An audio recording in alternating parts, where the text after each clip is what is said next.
সে বলে কি যে শোনো, তোমার স্বামীকে তো বাঁচাইতে চাও তুমি, তাহলে তো অনেক টাকার প্রয়োজন, তুমি আমার একটু সময় দেবা। ওকে, কি বললেন আপনি? সে বলে কি, হ্যাঁ তুমি আমার একটু সময় দাও, দেখো তোমার স্বামী পুরোপুরি সুস্থ হয়ে যাব। তারপর আমি বললাম কি যে আপনার কাজ আমি করব না, আপনার এখানে আমি আমার ইজ্জত বিক্রি করতে আসিনি, আমি আমার ইজ্জতকে বিক্রি করতে পারবো না।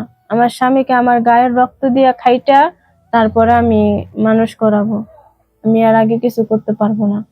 তারপরে সে করলো কি, আমার টাইনা ধরলো। টাইনা ধরার পর সে আমার সাথে খারাপ কিছু করার জন্য চেষ্টা করতেছে। তারপর আমি বলি না না, এটা হয় না, ঠিক আছে। তারপরে সে আবার আমাকে অনেক কথা বললো। বলার পর আমি বলে কি, দেখেন আপনার বাসায় আমি কাজ করব না, আর আমার নিজের ইজ্জত আমি বিক্রি করে দিতে পারবো না। আমার স্বামীকে যদি আমি বাঁচাইতে পারি, আমার মাথার ঘাম পায়ে ফালাইয়া তারপরে স্বামীকে আমি টাকা দিয়ে তারপরে ভালো করব। আসসালামু আলাইকুম, সবাই কেমন আছো? আশা করি সবাই ভালো আছো। তো আমি আসছি আমার জীবনের একটা গল্প বলার জন্য, কষ্টের জীবনের।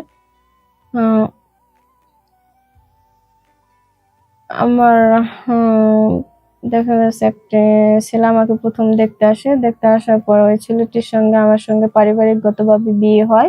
ছেলেটি খুব ভালো, নরম, ভদ্র, 5 ওয়াক্ত নামাজ কালাম পড়তো উনি, খুবই ভালো লোকটা ছিল।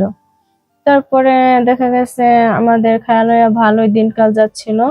তো আমাদের বিয়ের 2 বছর পরে আমার স্বামী হলো স্ট্রোক করে। স্ট্রোক করে সে প্যারালাইসে বিছনায় আর কি পড়ে গেছে। পড়ে যাওয়ার পরে তারপরে আমার স্বামীর এখন তো দেখা যাচ্ছে আমার ব্যাংকে যত টাকা পয়সা ছিল, জিনিস গহনা ছিল, সব তার জন্য আমি সব খুয়াইছি, কিন্তু আমার হাজবেন্ডকে আমি ভালো করতে পারিনি। ভালো করতে না পারার মাত্র তারপরে দেখা গেছে আমার হাজবেন্ড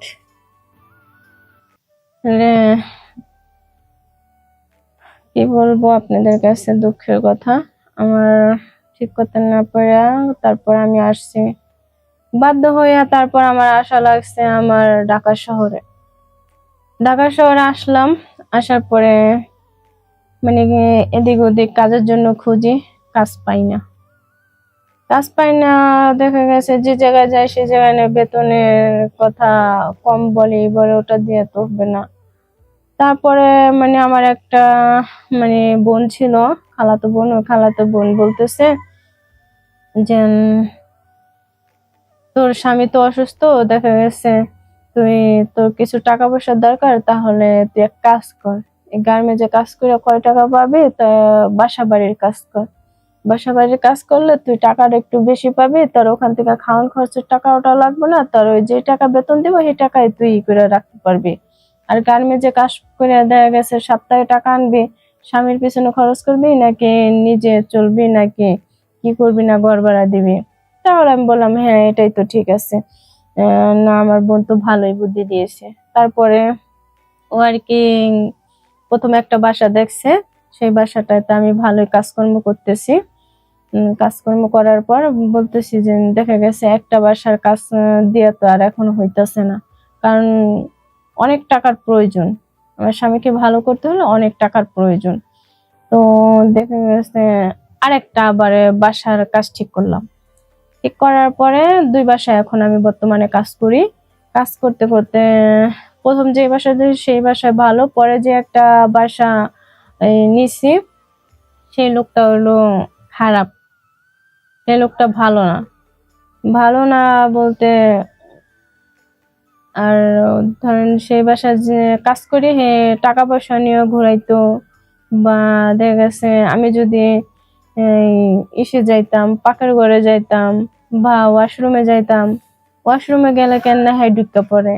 আবার পাকের ঘরে গেলে আমি থালা বাসন মাজতে গেলে হে পিছন দিয়ে যায় আমার জাবরাইয়া ধরে, পিছন দিয়ে যায় জাবরাইয়া ধরে। তখনকার তো আমি আতঙ্ক হইয়া যাইগা, ভয় পেয়ে যাইগা।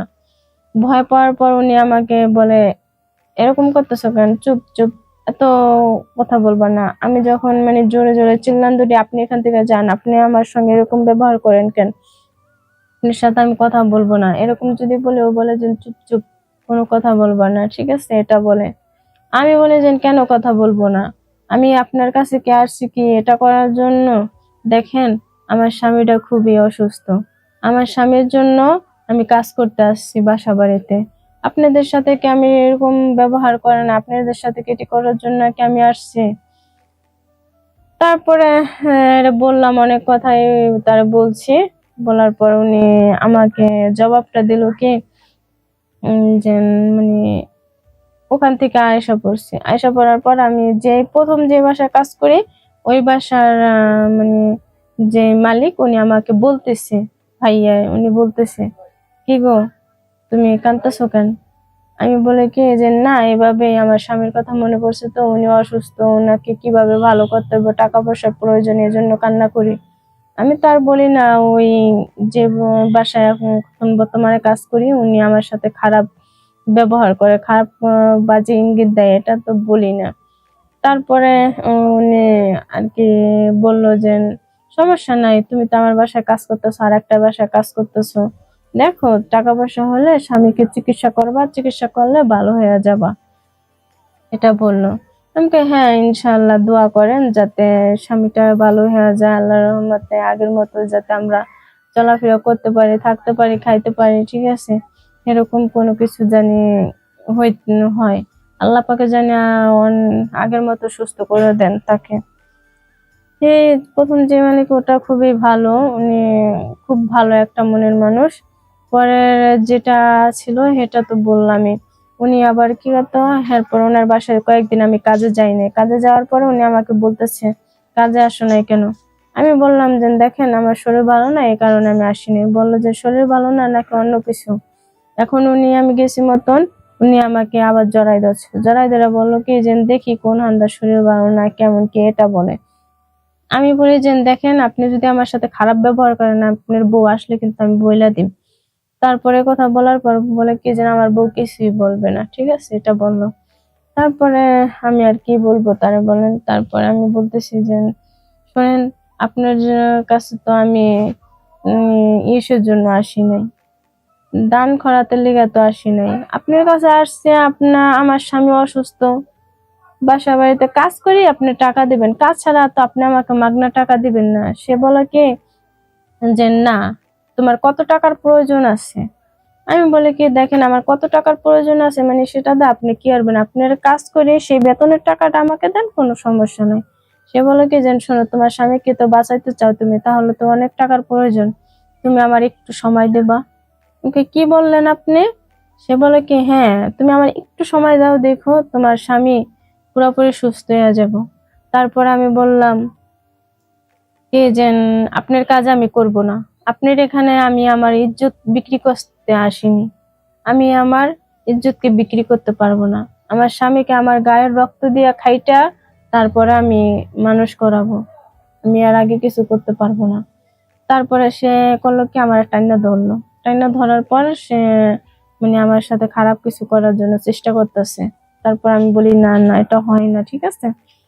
তারপরে আহ, সে আবার আমাকে অনেক কথা বললো। বলার পর আমি বলে কি দেখেন আপনার বাসায় আমি কাজ করব না, আর আমার নিজের ইজ্জত আমি বিক্রি করে দিতে পারবো না। আমার স্বামীকে যদি আমি বাঁচাইতে পারি আমার মাথার ঘাম পায়ে ফালাইয়া তারপরে স্বামীকে আমি টাকা দিয়ে তারপরে ভালো করব। এ কথা বলে তার বাসা থেকে আমি বের হয়ে গেছি। বের হয়ে যাওয়ার পরে তারপর আর ও বাসার কাজে যাইনি। কাজে যাওয়ার না পরে তারপর একদিন আমাকে ফোন দিল, উনি ফোন দিয়ে বললো যে তুমি কি আসবা না? আমি বললাম যে না আমি কাজে যাব না, ঠিক আছে, আমার সাথে খারাপ ব্যবহার করে উনি, খারাপ আচরণ করে এজন্য। তারপরে দেখা গেছে আমি ওখান থেকে আইসা পড়ে আইসা তারপর আর এখন আর কিছু করি না। বর্তমানে কি করব বলেন, এখন কোন রকম দিনকাল কষ্টে চলে, স্বামীকে নিয়ে কষ্টে খাই, আর কিছু করার নাই। তো দেখা গেছে আমার জন্য সবাই দোয়া করবেন, সুস্থ থাকবেন, ভালো থাকবেন। আমার স্বামীটার জন্য সবাই দোয়া করবেন, আমার স্বামী যেন তাড়াতাড়ি সুস্থ হয়ে যায়, আর আমি জানি সুস্থ করে দিতে পারি তাকে, আমার নিজের টাকা ইনকাম করে মাথার কাম পায়ে ফেলায়। সবাই দোয়া করবেন, ভালো থাকবেন, সুখে থাকবেন।